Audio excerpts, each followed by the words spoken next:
ಸ್ನೇಹಿತರೆ, ಚರಿತ್ರೆಯ ಮತ್ತೊಂದು ವಿಡಿಯೋಗೆ ನಿಮಗೆಲ್ಲ ಪ್ರೀತಿಯ ಸ್ವಾಗತ.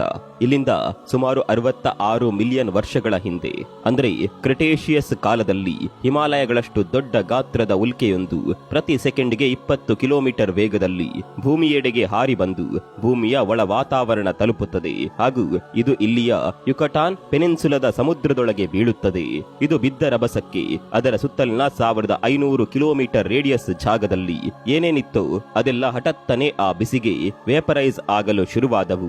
ಈ ಉಲ್ಕೆ ಬಡಿದ ತಕ್ಷಣ ಒಂದಷ್ಟು ವಿಲಕ್ಷಣ ಎನಿಸುವಂತಹ ಪ್ರಕೋಪಗಳು ನಡೆದವು. ಸುನಾಮಿ, ಭೂಕಂಪ, ಕಾಡ್ಗಿಚ್ಚು, ಆಸಿಡ್ ಮಳೆ, ಹೀಗೆ ಮುಂತಾದ ವಿಪರೀತ ಸಂಘಟನೆಗಳು ನಡೆದವು. ಅಲ್ಲಿದ್ದ ಸಮಸ್ತ ಜೀವಿಗಳು ಸಹ ಈ ಒತ್ತಡಕ್ಕೆ ಹೆದರಿ ತಾವು ಜೀವ ಉಳಿಸಿಕೊಳ್ಳಲು ದಿಕ್ಕಾಪಾಲಾಗಿ ಓಡಿದವು. ಇವುಗಳಲ್ಲಿ ಬೃಹದಾಕಾರದ ಡೈನೋಸಾರ್ಗಳಿಂದ ಹಿಡಿದು ಸಣ್ಣ ಗಾತ್ರದ ಇತರೆ ಜೀವಿಗಳು ಸಹ ಇದ್ದವು. ಈ ಉಲ್ಕಾಪಾತವೇ ಇವುಗಳ ನಾಶಕ್ಕೆ ಕಾರಣವಾಯ್ತಾ? ಒಂದು 10 ಕಿಲೋಮೀಟರ್ ವ್ಯಾಸವಿದ್ದ ಉಲ್ಕೆಯೊಂದು ಭೂಮಿಯ ಸಮುದ್ರಕ್ಕೆ ಅಪ್ಪಳಿಸಿದ ಕೆಲವೇ ಗಂಟೆಗಳಲ್ಲಿ ಭೂಮಂಡಲದ 75% ಹಸಿರು ಹಾಗೂ ಅದರ ಜೀವ ಸಂಕುಲ ನಾಶಗೊಂಡಿತ್ತು. ಇದೇ ಸಮಯದಲ್ಲಿ ಭಾರತದ ಈಗಿನ ಪಶ್ಚಿಮ ಘಟ್ಟಗಳು ಸಹ ಉಲ್ಕೆಯಿಂದ ಎದ್ದ ಬಿಸಿ ಲಾವದಿಂದ ಸೃಷ್ಟಿಯಾದವು ಎನ್ನಲಾಗುತ್ತದೆ.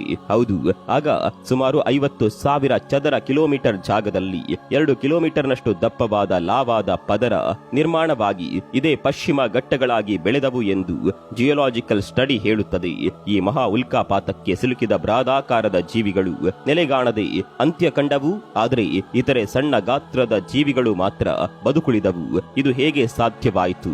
ಹಾಗೂ ಉಲ್ಕಾಪಾತ ಮತ್ತು ಡೈನೋಸರ್ಗಳು ಸತ್ತ ಮುಂದಿನ 10 ನಿಮಿಷಗಳಲ್ಲಿ ಭೂಮಂಡಲದ ಮೇಲೆ ಏನೇನು ನಡೆಯಿತು, ಆ 10 ನಿಮಿಷಗಳ ಅವಧಿ ಹೇಗಿತ್ತು ಎಂಬ ಮುಂತಾದ ರೋಚಕ ಸಂಗತಿಗಳನ್ನ ಈ ವಿಡಿಯೋದಲ್ಲಿ ಸಮಗ್ರವಾಗಿ ತಿಳಿಯುತ್ತಾ ಹೋಗೋಣ ಬನ್ನಿ.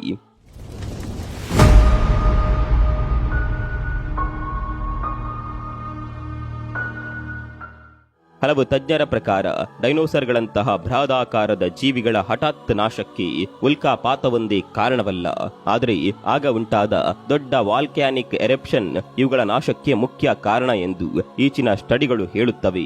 ಭಾರತದ ಪಶ್ಚಿಮ ಘಟ್ಟಗಳು ಸಹ ರೂಪುಗೊಂಡದ್ದು ಇಲ್ಲಿಂದ ಸುಮಾರು 66 ಮಿಲಿಯನ್ ವರ್ಷಗಳ ಹಿಂದೆಯೇ. ಅಂದ್ರೆ ಆಗ ಡೈನೋ ಸಂತತಿಗಳ ಮಾಸ್ ಎಕ್ಸ್ಟಿನ್ಷನ್ ನಡೆಯುತ್ತಿತ್ತು. ಈ ಪಶ್ಚಿಮ ಘಟ್ಟಗಳು ಆಗ ಎದ್ದ ಜ್ವಾಲಾಮುಖಿಯ ಬಿಸಿ ಲಾವ ತಣ್ಣಗಾದ ನಂತರ ಉಂಟಾದ ಕಣಿವೆಗಳು. ಇದು ಇವುಗಳ ಬಸಾಲ್ಟ್ ಕಲ್ಲಿನ ಅಧ್ಯಯನದಿಂದಲೂ ಸಹ ಸ್ಪಷ್ಟವಾಗಿದೆ. ಇವು 2 ಕಿಲೋಮೀಟರ್ ಎತ್ತರವಿದ್ದು 50,000 ಚದರ ಕಿಲೋಮೀಟರ್ ವರೆಗೂ ಸಹ ಹಬ್ಬಿವೆ. ಆದರೆ ಈ ವಾಲ್ಕ್ಯಾನಿಕ್ ಎರಪ್ಷನ್ಗೂ ಹಾಗೂ ಡೈನೋಗಳ ನಾಶಕ್ಕೂ ಹೇಗೆ ಸಂಬಂಧ? ಈ ರೀತಿಯ ಜ್ವಾಲಾಮುಖಿಯ ಸ್ಫೋಟಗಳು ಇವತ್ತಿಗೂ ಸಹ ಸಾಕಷ್ಟು ನಡೆಯುತ್ತಲೇ ಇರುತ್ತವೆ. ಆದರೆ ಇವುಗಳಿಂದ ಯಾವುದೇ ಜೀವ ಸಂಕುಲಕ್ಕೂ ಯಾವ ವಿಧದಲ್ಲೂ ಸಹ ಹಾನಿಯುಂಟಾಗದು. ಆದರೆ ನಮ್ಮ ದಖನ್ ಪ್ರಸ್ಥಭೂಮಿಯ ಮಾಲ್ಟೇನ್ ಲಾವಾ ಮಾತ್ರ ಈ ದಿಸೆಯಲ್ಲಿ ಭಿನ್ನ ಹೇಗೆ? ಈ ಪ್ರಶ್ನೆಗೆ ಉತ್ತರ ಜರುಗುವ ಜ್ವಾಲಾಮುಖಿಯು ತಾನು ಯಾವ ಪ್ರಮಾಣದಲ್ಲಿದೆ ಎಂಬುದರ ಮೇಲಿದೆ. ಉದಾಹರಣೆಗೀಗ 1815ರಲ್ಲಿ ನಡೆದಿದ್ದ ಇಂಡೋನೇಷ್ಯಾದ ಮೌಂಟ್ ತಂಬೋರಾದ ವಾಲ್ಕ್ಯಾನಿಕ್ ಎರಪ್ಷನ್ ತೆಗೆದುಕೊಂಡ್ರೆ ಇದು ಈವರೆಗೂ ದಾಖಲಾದ ಅತ್ಯಂತ ತೀವ್ರ ತರಹದ ಜ್ವಾಲಾಮುಖಿಯ ಸ್ಫೋಟ ಎನಿಸಿಕೊಂಡಿದೆ. ಇದು ಸಂಭವಿಸಿದಾಗ ಅದರ ಬಿಸಿ ಲಾವ ಅದರ ಸುತ್ತಲೂ ಸುಮಾರು 20 ಕಿಲೋಮೀಟರ್ನಷ್ಟು ಮಾತ್ರ ಪಸರಿಸಿತು. ಇಷ್ಟೇ ಅಲ್ಲ, ಈಗ ಅದೆಷ್ಟೇ ದೊಡ್ಡ ನೈಸರ್ಗಿಕ ಜ್ವಾಲಾಮುಖಿ ಸಂಭವಿಸಿದ್ರೂ ಸಹ ಅದರ ಹೊಗೆ ಹಾಗೂ ಲಾವ 20 ಕಿಲೋಮೀಟರ್ಗಿಂತ ಹೆಚ್ಚು ವಿಸ್ತೀರ್ಣಕ್ಕೆ ಹೋಗದು. ಆದರೆ ಇಲ್ಲಿಂದ 66 ಮಿಲಿಯನ್ ವರ್ಷಗಳ ಹಿಂದೆ ಸಂಭವಿಸಿದ ಉಲ್ಕಾಪಾತದಿಂದ ಎದ್ದ ಲಾವ ಅದರ ಸುತ್ತಲೂ 1500 ಕಿಲೋಮೀಟರ್ನವರೆಗೂ ದಟ್ಟವಾಗಿ ಹರಡಿತು. ಹಾಗೂ ಅದರ ಆ ಹೊಗೆ ಆಗಸವನ್ನೇ ಮುಚ್ಚುವಷ್ಟು ವ್ಯಾಪಿಸಿತು. ಇದರ ಗಾಢತೆ ಹಾಗೂ ಶಕ್ತಿಯನ್ನ ಸುಮ್ಮನೆ ಊಹಿಸಿ. ಕೇವಲ 1500 ಕಿಲೋಮೀಟರ್ ಮಾತ್ರವಲ್ಲದೆ 50,000 ಚದರ ಕಿಲೋಮೀಟರ್ ವ್ಯಾಸದಲ್ಲಿ ಇದರ ದಟ್ಟ ಹೊಗೆ, ಡಸ್ಟ್ ಹಾಗೂ ಟಾಕ್ಸಿಕ್ ವಿಷಾನಿಲಗಳು ವ್ಯಾಪಿಸಿದ್ದವು. ಈ ರೀತಿಯ ಜ್ವಾಲಾಮುಖಿ ಒಂದೇ ತರಹ ಸಂಭವಿಸಲಿಲ್ಲ. ಅದು ಆಗ 4 ಹಂತಗಳಲ್ಲಿ ನಡೆಯಿತು ಎಂದು 2014ರಲ್ಲಿ ಪ್ರಿನ್ಸ್ಟನ್ ವಿವಿಯ ತಜ್ಞನಾದ ಬ್ಲೇರ್ ಶೋಯಿನ್ ಎಂಬಾತ ಹೇಳಿದ್ದ. ಈತನ ಪ್ರಕಾರ 4 ವಿಧದ ಜ್ವಾಲಾಮುಖಿಗಳು ಆಗ ಸಂಭವಿಸಿದ್ದವು. ಅದರಲ್ಲಿ ಮೊದಲನೇದು ಡೈನೋ ಸಂತತಿಯು ನಾಶವಾಗುವ 2.5 ಮಿಲಿಯನ್ ವರ್ಷಗಳ ಮುನ್ನವೇ ನಡೆದಿತ್ತು. ಹಾಗೂ ಉಳಿದ 3 ಜ್ವಾಲಾಮುಖಿಗಳು ಡೈನೋಗಳ ಸಂತತಿ ಅಳಿದ ಬಳಿಕ ಬಳಿಕ ಶುರುವಾದವು. ಮೊದಲನೆಯ ಜ್ವಾಲಾಮುಖಿಯ ಸ್ಫೋಟ ಎಷ್ಟು ತೀವ್ರವಾಗಿತ್ತೆಂದರೆ ಇದು ಆಗಸದಲ್ಲಿ ದಟ್ಟ ಹೊಗೆ ಆವರಿಸುವಂತೆ ಮಾಡಿ ಆಕ್ಸಿಜನ್ ಪ್ರಮಾಣವನ್ನೇ ಕಸಿಯಿತು. ಆಗ ಆಕ್ಸಿಜನ್ ಸಿಗದೆ ಈ ದೈತ್ಯ ಜೀವಿಗಳು ಉಸಿರಾಡಲು ಕಷ್ಟವಾಗಿ ಸಾವನ್ನಪ್ಪಿದವು. ಆದರೆ ಈ ಥಿಯರಿ ಯಾಕೋ ಅಷ್ಟಾಗಿ ತಜ್ಞರಿಗೆ ಓಕೆ ಅನಿಸಲಿಲ್ಲ. ಅವರು ಮಿಟಿಯೋರೈಟ್ ಒಂದು ಭೂಮಿಗೆ ಅಪ್ಪಳಿಸಿದ್ದ ಥಿಯರಿಯನ್ನೇ ದೈತ್ಯ ಜೀವಿಗಳ ನಾಶಕ್ಕೆ ಕಾರಣ ಎಂದು ಬಲವಾಗಿ ನಂಬಿದ್ದರು. ಈ ಉಲ್ಕೆ ಧರೆಗೆ ಬಡಿದ ಬಳಿಕ ಅದು ದೈತ್ಯ ಜೀವಿಗಳಿಗೆ ಬದುಕಲು ಸ್ವಲ್ಪವೂ ಸಹ ಅವಕಾಶ ಕೊಡ್ಲೇ ಇಲ್ಲ. ಆ ಸಮಯದಲ್ಲಿ ಬದುಕುಳಿದ ಜೀವಿಗಳೆಂದರೆ ಅವು ಆಮೆ ಹಾಗೂ ಮೊಸಳೆ ಜಾತಿಯ ಕೆಲ ಉಭಯ ಜೀವಿಗಳು ಮಾತ್ರ. ಉಲ್ಕೆಯೊಂದು ಸಮುದ್ರಕ್ಕೆ ಬಿದ್ದಾಗ ಅದು ನೆಲದ ಮೇಲೆ ದಟ್ಟ ಹೊಗೆ, ಲಾವಾ, ಆಮ್ಲ ಮಳೆಗಳು ನೆಲದ ಮೇಲಿದ್ದ ಜೀವಿಗಳಿಗೆ ಗಂಡಾಂತರವಾಗಿ ಪರಿಣಮಿಸಿದವು. ಆದರೆ ಜಲಚರ ಹಾಗೂ ಉಭಯ ಜೀವಿಗಳು ನೀರಿನ ಆಳಕ್ಕೆ ಹೋಗಿ ಹೇಗೋ ಈ ಅಪಾಯದಿಂದ ತಾವು ಪಾರಾದವು. ಉಲ್ಕೆ ಬಡಿದ ಆ 10 ನಿಮಿಷಗಳ ಬಳಿಕ ಭೂಮಂಡಲದ ತುಂಬ ಕಗ್ಗತ್ತಲಿನ ಕಾರ್ಮೋಡ ಹಾಗೂ ದಟ್ಟ ಹೊಗೆ ಆವರಿಸಿತ್ತು. 20 ಕಿಲೋಮೀಟರ್ನವರೆಗೂ ಹಬ್ಬುವ ಲಾವಾ ಉಗುಳುವ ಜ್ವಾಲಾಮುಖಿಗಳ ಸದ್ದೆ ಹಲವು ಸಲ 100 ಕಿಲೋಮೀಟರ್ನವರೆಗೂ ಕೇಳಿಸುತ್ತದೆ.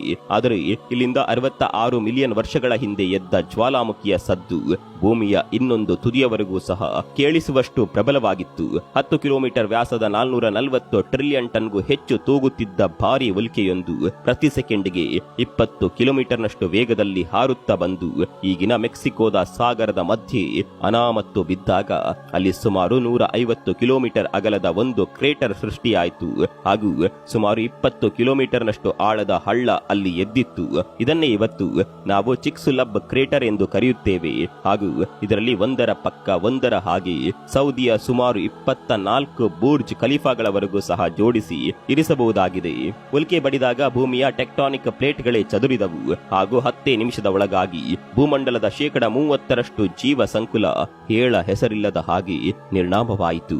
ಉಳಿದೆಲ್ಲ ಜೀವಿಗಳು ಸಹ ಜೀವ ರಕ್ಷಿಸಿಕೊಳ್ಳಲು ದಾರಿ ಸಿಕ್ಕ ಕಡೆಗೆ ಪರಾರಿಯಾದವು. ಆ ಉಲ್ಕೆ ಭೂಮಿಗೆ ಡಿಕ್ಕಿ ಹೊಡೆದ ರಭಸಕ್ಕೆ ಭೂಮಿಯಿಂದ ಕೆತ್ತಲ್ಪಟ್ಟ ಚೂರುಗಳು ಸಹ ರಭಸವಾಗಿ ಸಿಡಿದವು. ಕೆಲವು ವರದಿಗಳ ಪ್ರಕಾರ ಹೀಗೆ ಸಿಡಿದ ಎಷ್ಟೋ ಚೂರುಗಳು ಎಷ್ಟು ವೇಗವಾಗಿ ಭೂಮಿಯಿಂದ ಬೌನ್ಸ್ ಬ್ಯಾಕ್ ಆದವೆಂದರೆ ಇವು ಭೂಮಿಯ ವಾತಾವರಣವನ್ನ ಸಹ ಮೀರಿ ಚಂದ್ರನವರೆಗೂ ಹಾರಿದವಂತೆ ಹಾಗೂ ಅನೇಕವು ಭೂಮಿಯ ಗುರುತ್ವದಲೆಯೊಳಗೆ ಉಳಿದು ಅಲ್ಲಿಯೇ ಉರಿದು ಬೂದಿಯಾದವು. ದೊಡ್ಡ ದೊಡ್ಡ ಕಾಡ್ಗಿಚ್ಚು ಆವರಿಸಿತು. ಇದು ವೇಗವಾಗಿ ಹಬ್ಬುತ್ತಾ ತನ್ನೆದುರಿಗೆ ಸಿಕ್ಕ ಎಲ್ಲವನ್ನ ಸಹ ಬೂದಿ ಮಾಡುತ್ತಾ ಸಾಗಿತು. ಆಗಸದಿಂದ ಭೂಮಿಯು ಆಗ ನೀಲಿ ಗ್ರಹದ ರೀತಿಯಲ್ಲದೆ ಕೆಂಪು ಕಾಯವಾಗಿ ಕಾಣಿಸತೊಡಗಿತ್ತು. ಭೂಮಿಯ ಮೇಲೆ ಅತಿಯಾದ ಶಾಖ ಹಾಗೂ ಶಕ್ತಿ ಬಿಡುಗಡೆಯಾದವು. ತಜ್ಞರ ಪ್ರಕಾರ ಇದು ಎಣಿಕೆಗೂ ಸಿಗದಷ್ಟು ಪ್ರಮಾಣದ ಶಕ್ತಿಯಾಗಿತ್ತು. ಇನ್ನು ನೀರೊಳಗಿದ್ದ ಜೀವಿಗಳೇನು ಬಚಾವಾದರೂ ಸಹ ಅವು ಕೂಡ ಈ ಎಲ್ಲ ಅನಿರೀಕ್ಷಿತ ಬೆಳವಣಿಗೆಗಳಿಂದ ಭಯದಲ್ಲಿಯೇ ಕಂಪಿಸಿದ್ದವು. ಈ ಉಲ್ಕಾಪಾತವು ಕಾರ್ಬನ್ ಡೈಆಕ್ಸೈಡ್ ಹಾಗೂ ಸಲ್ಫರ್ ಆಕ್ಸೈಡ್ ಹಾಗೂ ಇತರೆ ಗ್ರೀನ್ ಹೌಸ್ ವಿಷಾನಿಲಗಳ ಪ್ರಮಾಣವನ್ನ ಭೂಮಿಯ ಮೇಲ್ಮೈನಲ್ಲಿ ಹೆಚ್ಚಿಸಿತು. ಆಗ ಹೇಗೋ ಬದುಕುಳಿದ ಜೀವಿಗಳು ಸಹ ಉಸಿರಾಡಲು ಕಷ್ಟವಾಗಿ ಸಾಯತೊಡಗಿದವು. ಈ ರೀತಿ ಮುಂದಿನ ಹಲವು ವಾರಗಳ ಬಳಿಕ ಭೂಮಿಯ 50%ಕ್ಕಿಂತ ಹೆಚ್ಚಿನ ಜೀವಿ ಸಂಕುಲ ಹೇಳ ಹೆಸರಿಲ್ಲದೆ ನಿರ್ನಾಮವಾಯಿತು. ಇನ್ನು ಆಗಸದಲ್ಲಿದ್ದ ವಿಷಾನಿಲಗಳು ಮೋಡಗಳು ದಟ್ಟೈಸಿ ಸುರಿಯುವಾಗ ತಾವು ಆಮ್ಲ ಮಳೆಯನ್ನ ಹೊತ್ತು ತಂದವು. ಇವು ಭೂಮಿಯ ವಾಟರ್ ಬಾಡಿಗಳನ್ನ ಕಲುಷಿತಗೊಳಿಸಿದವು. ಆಗ ಜಲಚರಗಳಿಗೂ ಸಹ ತಮ್ಮ ಟೈಮ್ ಬಂತೆಂಬುದರ ಅರಿವಾಯಿತು. ಯಾವಾಗ ನೀರು ಆಮ್ಲದ ಸುರುವಿಕೆಯಿಂದ ಕಲುಷಿತವಾಯಿತು ಆಗ ನಿಧಾನವಾಗಿ ಜಲಚರಗಳು ಸಹ ಸಾಯಲ್ಪಟ್ಟವು. ಉಲ್ಕಾಪಾತವಾದ 4 ರಿಂದ 6 ತಿಂಗಳ ಸಮಯದಲ್ಲಿ 60% ಜಲಚರಗಳು ಸಾವನ್ನಪ್ಪಿದವು ಹಾಗೂ ಭೂಮಿಯ ಶಾಖವು ಸುನಾಮಿ, ಕಾಡ್ಗಿಚ್ಚು, ಬಿಸಿಗಾಳಿ ಮತ್ತು ಗ್ಲೇಸಿಯರ್ಗಳ ಕರಗುವಿಕೆಗೆ ಪ್ರಮುಖ ಪಾತ್ರ ವಹಿಸಿತು. ಮುಂದಿನ ಕೆಲ ತಿಂಗಳ ಸಮಯದಲ್ಲಿ ಭೂಮಿ ಇಡೀ ನೀರಿನಿಂದ ಆವೃತವಾಗಿ ಸಮುದ್ರದ ನೀರಿನ ಮಟ್ಟ ಗಣನೀಯವಾಗಿ ಏರಿಕೆಯಾಯಿತು. ಇದರಿಂದಾಗಿ ಭೂಮಿಯ ಮೇಲೆ ವಾಸವಿದ್ದ ಹಾಗೂ ಭೂಮಿಯ ಒಳಗಿದ್ದ ಜೀವಿಗಳಿಗೂ ಸಹ ಕಂಟಕ ಎದುರಾಯಿತು. ಕಾಲಾನಂತರದಲ್ಲಿ ಅನಿಲಗಳೆಲ್ಲ ಕರಗಿ ಮತ್ತೆ ಪ್ರಕೃತಿಯು ಹೊಸ ರೂಪ ಪಡೆದು ಕಾಣಿಸಿಕೊಂಡಿತು. ಎಲ್ಲ ಅತಿರೇಕಗಳು ಸಹ ಕಡಿಮೆಯಾದವು.